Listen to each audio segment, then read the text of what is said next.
All right, I'm going to start the message with kind of a quiz and let you see if you can figure out who the subject is. He is a great man of God. He was unusual and special in many ways. He was one of only two men who did not die a physical death. He was one of the two men who appeared with Christ on the Mount of Transfiguration. And when Jesus asked one day, "Who do men say that I am?" this man's name was one of those that was given. And he was very strong spiritually, a man of great faith. He was courageous and obedient. He commanded the respect of all those around him. And James says that he was a man of like passions as we are. Who knows who he is? Elijah, right. Elijah the Tishbite. And we can learn much from him. His story is told in 1 Kings 17, 18, and 19. And we'll be looking particularly at 1 Kings 19 today.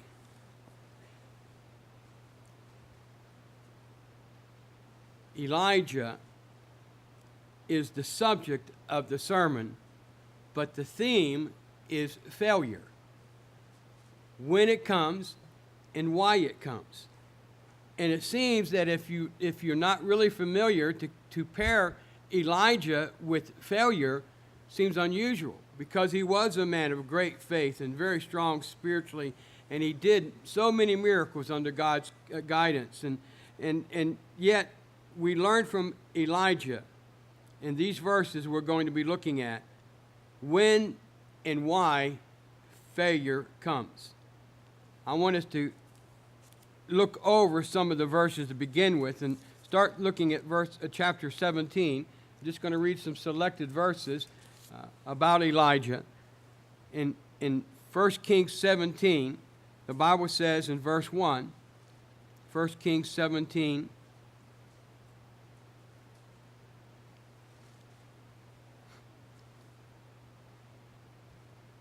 "And Elijah the Tishbite, who was of the inhabitants of Gilead, said unto Ahab," who was the king, "As the Lord God of Israel liveth, before whom I stand, there shall not be dew nor rain these 3 years, but according to my word." In verse 2, "And the word of the Lord came unto him, saying," and then verse 3, but notice now verse 5. "So he went and did according to the word of the Lord, for he went and dwelt by the brook Kerith, which is before Jordan." And then verse 8, "And the word of the Lord came unto him, saying, Arise, ye to Zarephath, which belongeth to Zidon, and dwell there. Behold, I have commanded a widow woman there to sustain thee. So he arose and went to Zarephath." And then turn the page over to verse 24. And this is the response of the woman whose child Elijah raised from the dead. "And the woman said to Elijah, Now by this I know that thou art a man of God, and that the word of the Lord in thy mouth is truth." Verse chapter 18. "And it came to pass after many days that the word of the Lord came to Elijah in the 3rd year, saying, Go show thyself unto Ahab, and I will send rain upon the earth. And Elijah went to show himself unto Ahab, and there was a famine in Samaria." In verse 17 of chapter 18. "And it came to pass when Ahab saw Elijah, that Ahab said unto him, Art thou he that troubleth Israel? And he answered, I have not troubled Israel, but thou and thy father's house, in that ye have forsaken the commandments of the Lord, and thou hast followed Balaam." In chapter 19, which is our text, beginning with verse 1. "And Ahab told Jezebel all that Elijah had done, and withal how he had slain all the prophets with the sword. Then Jezebel sent a messenger unto Elijah, saying, So let the gods do to me and more also, if I make not thy life as the life of one of them by tomorrow about this time. And when he saw that, he arose and went for his life, and came to Beersheba, which belongeth to Judah, and left his servant there." The reason I read those selected verses was I wanted, without having to read all 3 chapters, give you an idea of Elijah the Tishbite. I want you to notice that beginning with chapter 17, that Elijah never moved or did anything without having first heard from the Lord.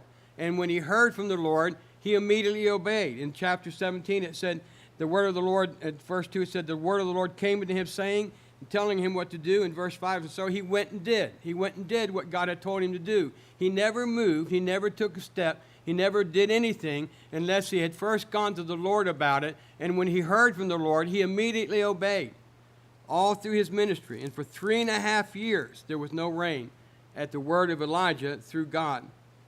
And then when he raised the widow's son back to life, in chapter 17, in verse 24, she says, I know that thou art a man of God, and that what you say is true.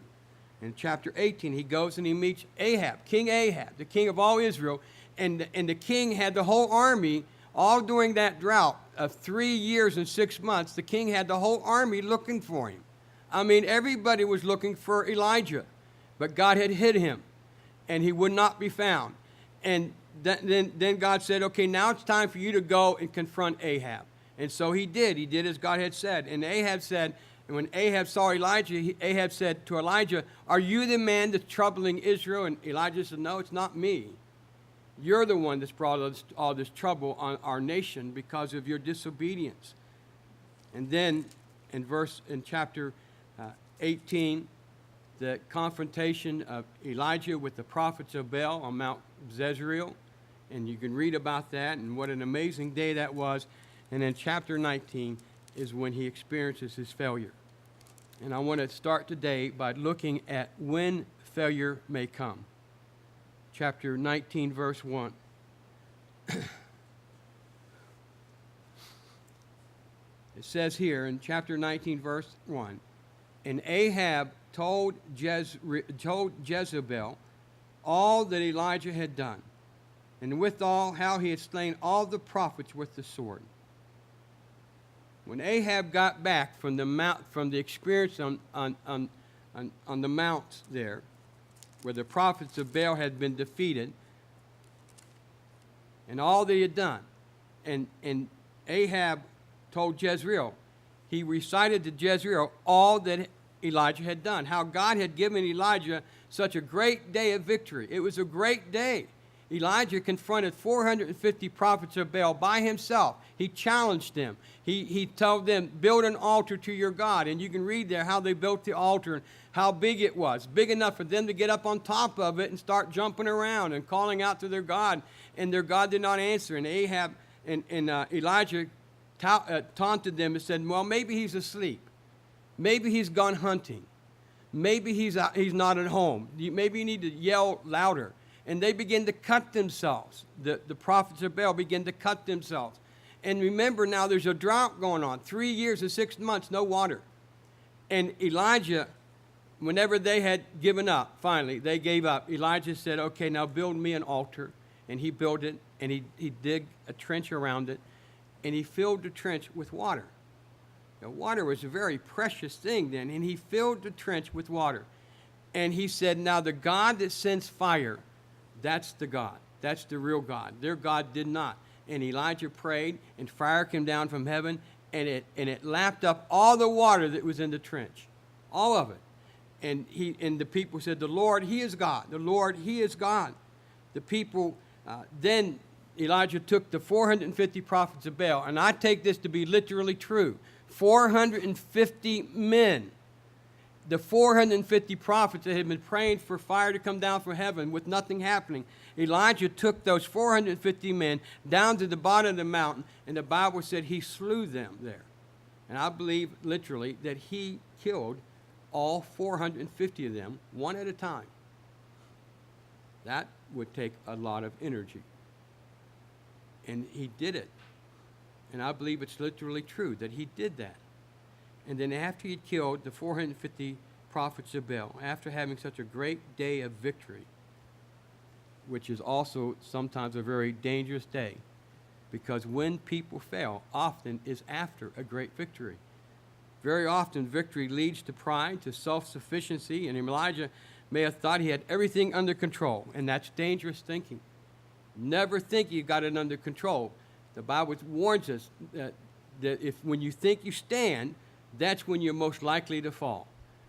And Elijah was true with him as it is with us. He fell after a great victory because it's dangerous thinking.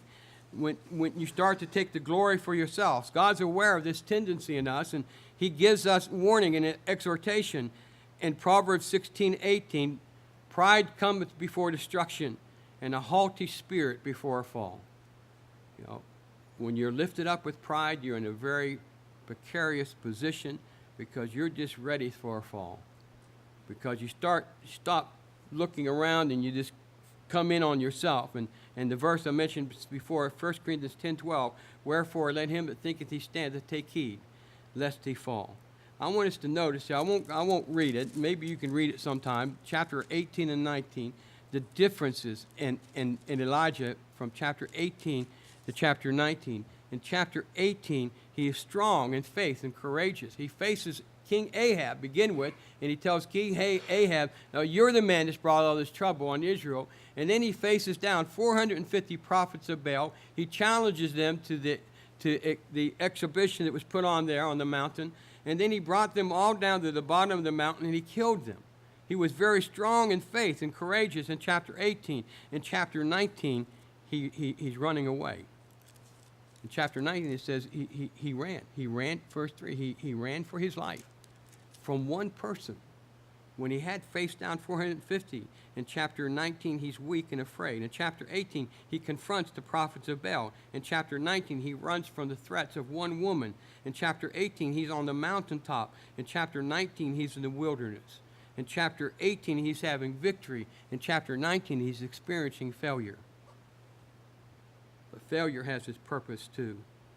As I've mentioned, this Rod Bell, he's gone to be with the Lord now, but he said something at a chapel at Bob Jones that I've always remembered, and I've shared it with you many times. And he said, any failure that makes you humble is better than a victory that makes you proud. And victory you can lift yourself up with a victory, and you're in a very dangerous place because it's just about then that something happens to pull the rug out and you fall. And it's better to be humbled by a failure than be lifted up in pride through victory. Failure often comes after a victory when we may be robbing God of the glory that's due his name. And God will not allow that to happen. If you start taking the credit for things that God has done, God will not allow that to continue. He'll take it away from you. There was a man once who failed to give God glory, and God killed him. And made him fall backwards off his throne. He broke his neck and died because he would not give God glory. Failure comes often after a great victory. The valleys always follow the mountaintops. Victory or failure often comes also when you're physically and mentally tired. In chapter 19, verse 1, again, the emphasis on all that Elijah had done. All that he had done. He'd had a really big day.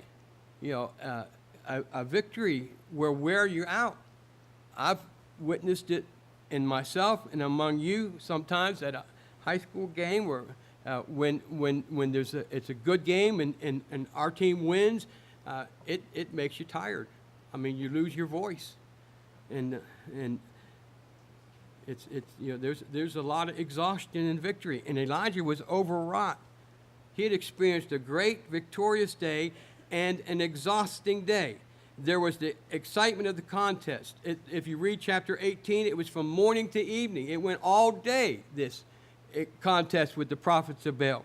There was the slaying of the 450 prophets of Baal in chapter 18, verse 40 and 41. There is an intensity of his prayer for rain. If you read about it in chapter 18, verse 42, how intently, how earnestly. That's why the Bible says the earnest prayer of a righteous man availeth much. And when it says that, it's referring to Elijah's earnest prayer for rain. God had held back the rain for 3 years and 6 months. I mean, not only did it not rain, there wasn't even any dew on the grass in the mornings. It was a complete drought.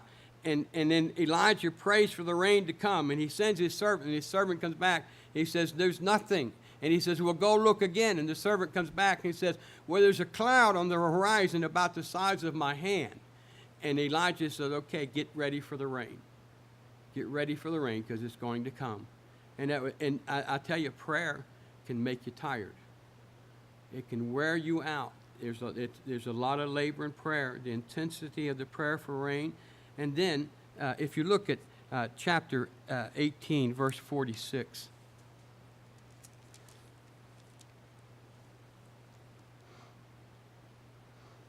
Well, let me go back up to verse 43 about the intensity of the prayer.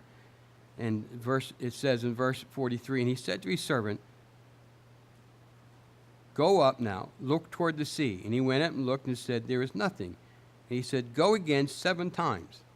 And it came to pass at the 7th time that he said, "Behold, there ariseth a little cloud out of the sea like a man's hand." And he said, "Go up and say unto Ahab, Prepare thy chariot, and get thee down, that the rain stop thee not." And it came to pass in the meanwhile that the heavens were black with clouds and wind, and there was a great rain. And Ahab rode and went to Jezreel. Verse 46, and the hand of the Lord was upon Elijah, and he girded up his loins, and he ran before Ahab to the entrance of Jezreel. From Mount Carmel to the city of Jezreel is about 18 miles across the valley. And the Bible says, and I accept it as being literally true, that Ahab was outrun by Elijah in a hard rain across an 18-mile valley. He said he outran Ahab's chariot, and I believe that he did. He outran him across an 18-mile stretch in a hard rain. Ministry can be very tiring. It can wear you out. And if you've been involved in it, you know. And I've said, the strain and stress and exhaustion of ministry is something from which it's very difficult to get rest. You could go out and dig ditches all day, cut down trees, hoe gardens, do all kinds of manual labor, and go home and not only have the happiness of being able to look and see what you've done. I've had a few experiences like that I've worked really, really hard and accomplished something. And at the end of the day, I could look back and see what I had done. And there's a lot of satisfaction in that. And you can sit down and you can rest and you can get some relaxation. But when it's mental, when it's emotional, when it's exhaustion of the heart, it's really hard to rest from that because you can't get away from it. And ministry can be exhausting. It really can.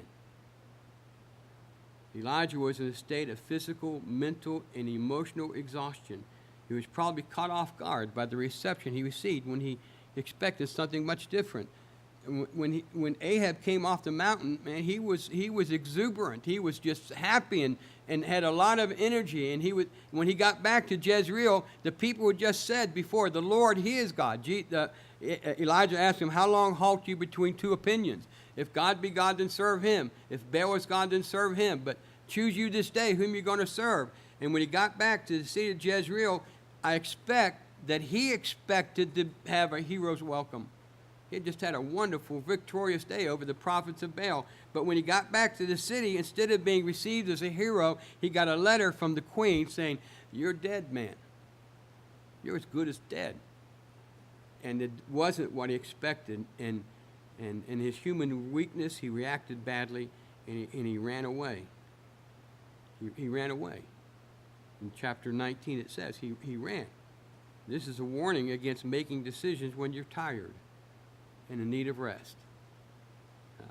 Sometimes the situation's urgent and requires immediate action and immediate decision, but you should avoid those. Every time, it seems like, that I've made it, for example, I was enticed to join some kind of club where if you joined the club and paid an introduction fee and then paid annual fees, that you could purchase stuff at great discount. But there was an annual fee every year whether you bought something or not. And I was enticed to join that. And I said, "No, I want to pray about it first." And the guy talked me into it. And I regretted it. And I ended up dropping out of that club about 2 years later, having paid all the fees and bought nothing. And I determined then, I'm never going to again make a decision if they tell me I have to make it right now. It's always going to be no. I just almost bought a car. I took it back to the house and let Patty look at it, and the guy said, can we do this now? And I said, no, we cannot. I have to pray about it first. He said, well, this deal's only good for now. I said, well, then I guess it goes away, because I'm not going to do it like that. And also try to avoid that by being proactive. If you ever do get in a situation where you have to make an immediate decision, make that decision based on principle. Think about Daniel whenever he decided not to eat the king's meat. That was not a difficult decision for him, because it was one he had already made. He'd already purposed in his heart that he would not do that. And when the 3 Hebrew children was about to be thrown into the fiery furnace, they said, we're not gonna, we don't have to think about it. Our mind's already made up. We know our God can deliver us, but even if he doesn't, we're not going to bow down to your image. And Elijah failed right after a great victory when he was lifting himself up in pride, and he failed also when he was physically and mentally tired. Try not to be in a position when you fail after victory and when you're physically, mentally, or emotionally tired, in need of rest. That's sometimes when failure comes. And I'm running out of energy, but I'm going to finish. And the next point, why failure may come.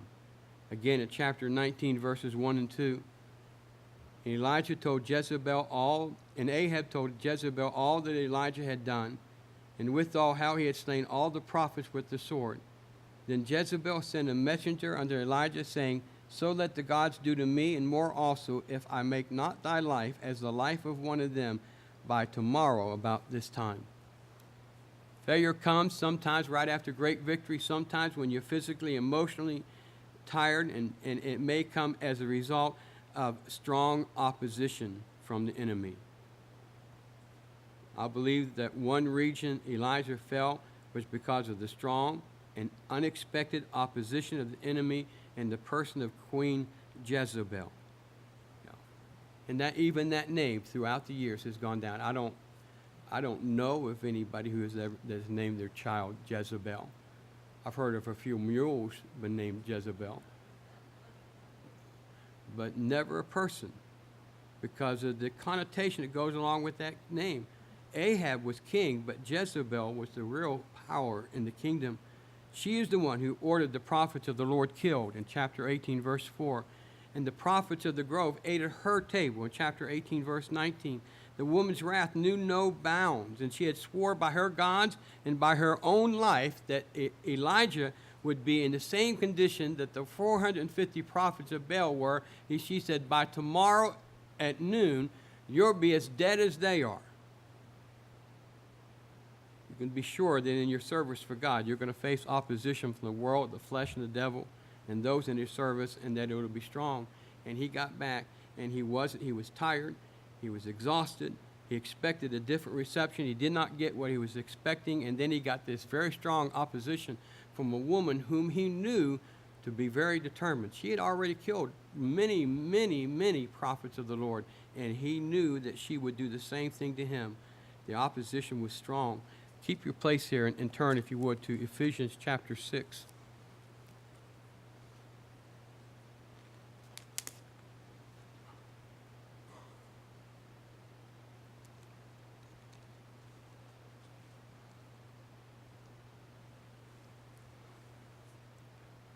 Ephesians chapter 6 is the passage on the armor of the Lord. And it says in verse 11, put on the whole armor of God, that you may be able to stand against the wiles of the devil. In verse 12, for we wrestle not against flesh and blood, but against principalities, against powers, against the rulers of the darkness of this world, against spiritual wickedness in high places. Wherefore take unto you the whole armor of God, that you may be able to withstand in the evil day, and having done all, to stand. In verse 14, stand therefore.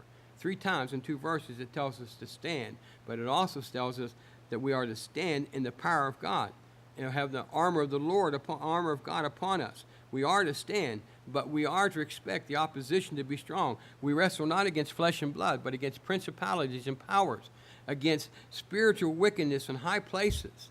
That's what our fight is against. It's against the forces of evil, and they're strong. And we need to make sure that we have all the armor on expectant. In 1 Peter 5:8, this is one that you may be more familiar with. 1 Peter 5:8, it says in verse 5, starting back, likewise you younger, submit yourselves to the elder. Yea, all of you be subject one to another, and be clothed with humility, for God resisteth the proud, and giveth grace to the humble. Humble yourselves therefore under the mighty hand of God, that he may exalt you in due time. Verse 7, casting all your care upon him, for he careth for you. And in verse 8, be sober, be vigilant, because your adversary the devil, as a roaring lion, walketh about, seeking whom he may devour. Failure is going to come right after a great victory, when you're lifted up in pride. Also, it may come when you're exhausted physically and emotionally, and it comes because of opposition. You have to have your muscles exercised to become strong, and you're to exercise yourself on the godliness, and God will send opposition in order to make you strong. But don't ever be presumptuous against it. The devil is much stronger than you are, and you have to be very careful. You have to submit to the Lord, resist the devil, then he'll flee from you. But the opposition from a formidable enemy may have been the cause for failure. And then the second reason for failure, back in 1 Kings 19, first is because of strong opposition. And secondly, it's because of reacting to circumstances by sight instead of God's word. In 1 Kings 19, 1 through 3, you read this phrase. In verse 3, when he saw that, acting by sight instead of by faith, when he saw that, in chapter 17 and 18, you can go through and check, there are no less than 20 references to Elijah acting or moving according to the word of God, identifying himself with God, praying to God, encouraging others through the promises of God. In chapters 18 and 19, he is totally in line with God. As I said before, for over 3.5 years, he never moved without first checking with God. He always did exactly what God told him to do. He was always encouraging others in the Lord. He reciting to them the promises of God. That's chapter 17 and 18. In chapter 19, we see for the first time in at least 3.5 years that he moved without first seeking and receiving direction from God. He moved by sight instead of by faith when he saw that, and he failed. There are many examples in the Bible of men who failed as a result of acting by sight instead of faith. One is Lot, when he lifted up his eyes and looked toward Sodom, and it looked like a good place to go, and it ended up being a very tragic mistake. He was going by sight.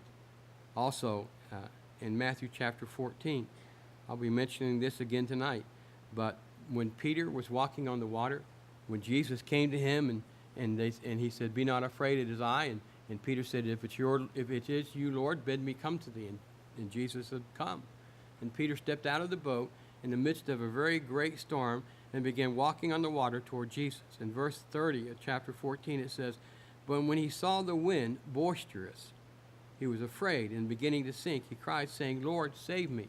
Peter's downfall was first he took his eyes off the Lord, and then he began to looking at the circumstances, and he became afraid.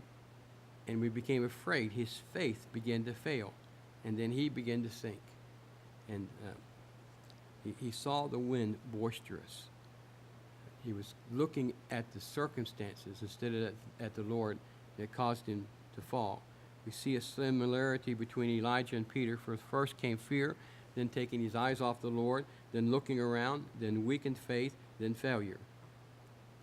You don't need to fail as a result of going by sight. The Bible tells us over and over again the exact phrase, "The just shall live by faith." And that's the only way that we can get by, is by faith. Failure may be caused by strong opposition of the enemy, by reacting to circumstances by sight rather than faith.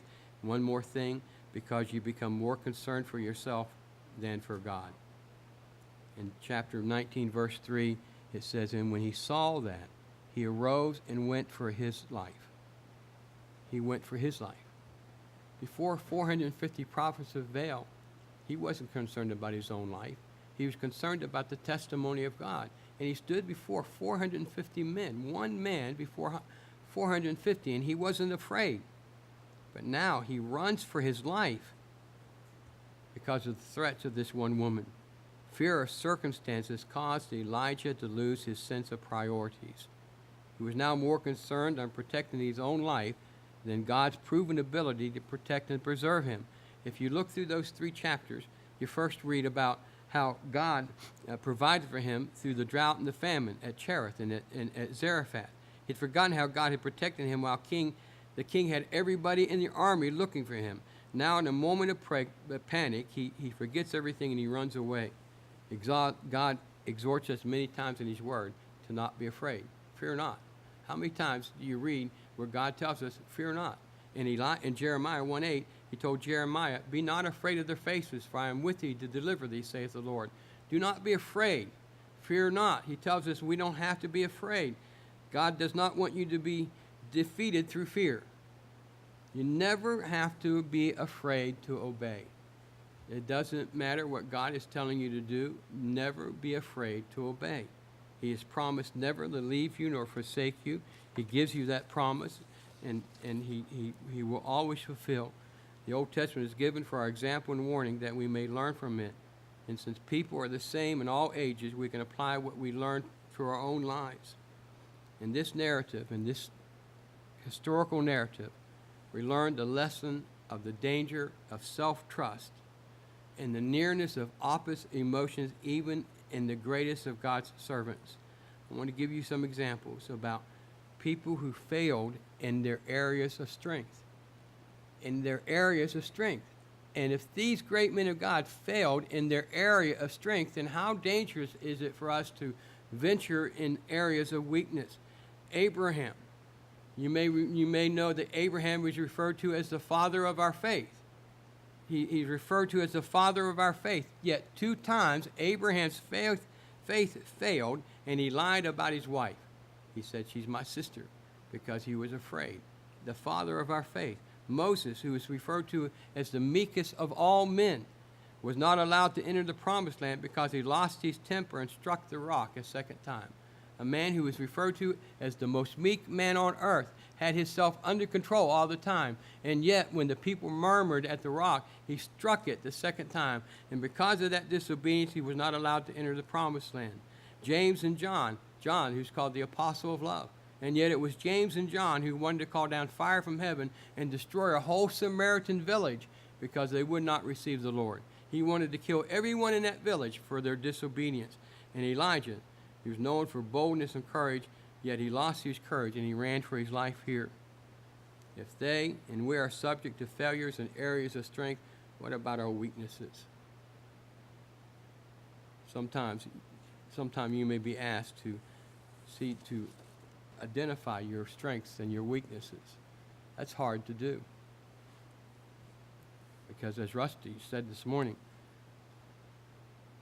the weakness we see in others is probably just a reflection of that which is in ourselves. And you notice in others the failures that you also have. And here with Elijah, and when he was at the brook Cherith during the drought, how did God feed him? Ravens brought him food. And I've read some commentators that believe that food the ravens brought, they brought from Ahab's table.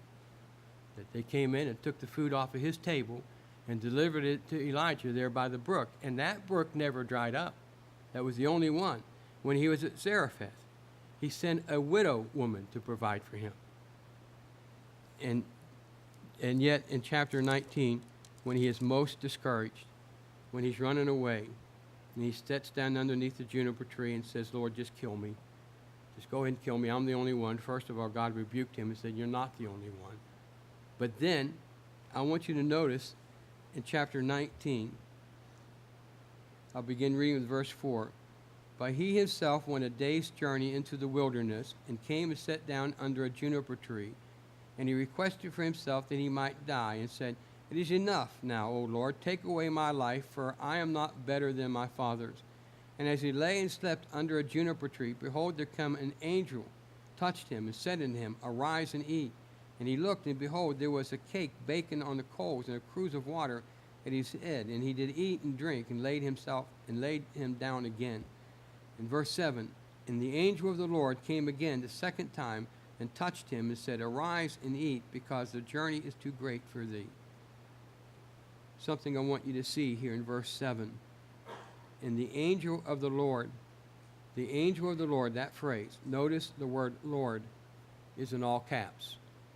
When the word Lord in the Old Testament is in all caps, it's talking about Jehovah God.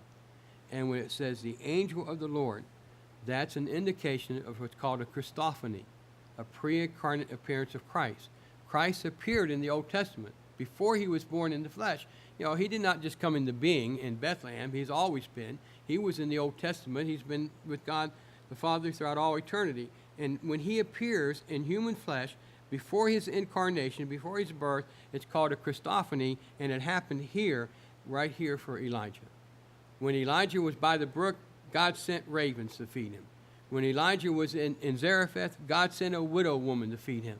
But when Elijah was at his lowest point, God himself came to minister to him.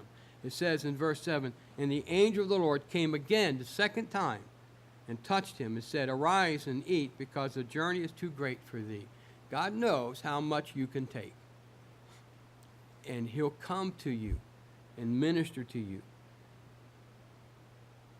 And Elijah called down fire from heaven 3 more times. Elijah thought he was done. He said, just kill me. But God came and ministered to him, and you read the rest of chapter 19, and you read how he called down fire from heaven 3 more times before he was taken to heaven in a whirlwind. When you feel that you have failed, God can and will speak to you. And notice there he said it wasn't in the it wasn't in the wind, it was in a still small voice, so you have to be listening. You have to be listening, and you can still have victory. Failure comes after a great victory when you're physically, spiritually, and emotionally tired. And it comes because of strong opposition from the enemy. You know, if you're being opposed, then that means you must be doing something. I remember reading about the 6 vagabond Jews who tried to cast the demons out of a man. And they went in, and the demon in that man beat them up and threw them outside. And then he said to them, the demon said to these 6 Jews, Paul I know, and Jesus I know, but who are you? In other words, they were no threat to him at all. And I say this very carefully because I know what I'm saying. I hope to have a kind of Christian testimony that the devil knows who I am. That in this church would have the kind of testimony that it's in the opposition it faces, it's evidence that it's doing something right. If you weren't doing something for God, the devil would not be concerned about you at all. He would let you just go on, and he wouldn't care how big or how great or how mighty you might have become in the eyes of the world, because in God's eyes, you're like the Laodicean church. You don't know what bad shape you're really in. And a church that's not doing anything for God is not going to face any opposition from the devil, even from the world. But to have the devil be able to say, I know that people. I know those people. They are a thorn to me. Because of strong opposition of the enemy, failure may come because of you reacting to circumstances by sight instead of faith. Never determine the safety of your circumstances by sight. Things can look pretty bad and yet not be as bad as they look. And because you become more concerned for yourself rather than God, keep your focus on God. Keep looking unto Jesus, the author and finisher of your faith, who for the joy that was set before him despised the shame, endured the cross, and is set down on the right hand of the Father. And we are told to run with patience the race that is set before us, looking to him. It's not going to be easy. God never intended it to be easy. I've been told this before, and I believe it's true. Things that come too easy are not appreciated. And as David said, I won't give the Lord that which cost me nothing. Your sacrifice has to cost you something, or it won't mean anything. And you've been sacrificing here for a long time. Don't stop. When you're doing what you believe to be right, and you got the peace of God in your heart about doing it, and yet things aren't going the way you want them to go, what you should never do is stop doing what's right. You just keep on doing what you know to be right and trust God. He'll give the increase. This is His church, and you need to let Him run it.